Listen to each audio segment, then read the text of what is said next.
ওই খাঁচার পাশে যে খাঁচাটা ভিতরে লোকটা আছে, এই লোকটা কথা বলতেছে কিনা, তুমি তাকে আবার প্রশ্ন করো, তুমি আমার ক্ষতি করো কেন, সে কোনো কথা বলে কিনা প্রশ্ন করো। নিহাত, তুমি ওই মানুষটার পুরুষ যে ছেলে যুবক আর কি, তাকে তুমি প্রশ্ন করো, তুমি আমার ক্ষতি করো কেন। হুজুর যেখানে আছেন এই মুহূর্তে আল্লাহর হুকুমে রোগীর চোখের দৃষ্টিগোচর হন। বিসমিল্লাহির রহমানির রহিম। কয়জন আসছে? একজন। হুজুরকে সালাম দাও।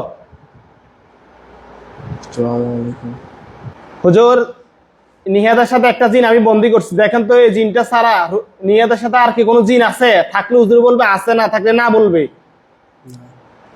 হুজুর, এই যে জিনটাকে বন্দি করছি, এই জিনটা কতদিন থেকে নিহাদের ক্ষতি করতেছে? হুজুর, এই জিনটাকে কি জবাই করার দরকার নাকি বন্দি করার দরকার? হুজুর বলবো যদি জবাই করার দরকার তা বলবে জবাই, যদি বন্দি করার দরকার তা বলবে বন্দি। জবাই দরকার। হ্যাঁ, করবো।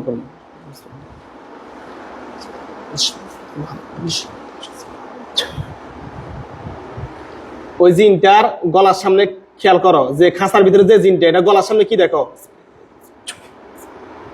মুখ দিয়ে বলো, কি দেখো? যে জিনটা খাঁচার ভিতরে, গলার সামনে একটা ছুরি দেখো খাঁচার ভিতরে, ঠিক আছে? ছুরি নি। বিসমিল্লাহ, আল্লাহু আকবার, আল্লাহু আকবার, আল্লাহু আকবার।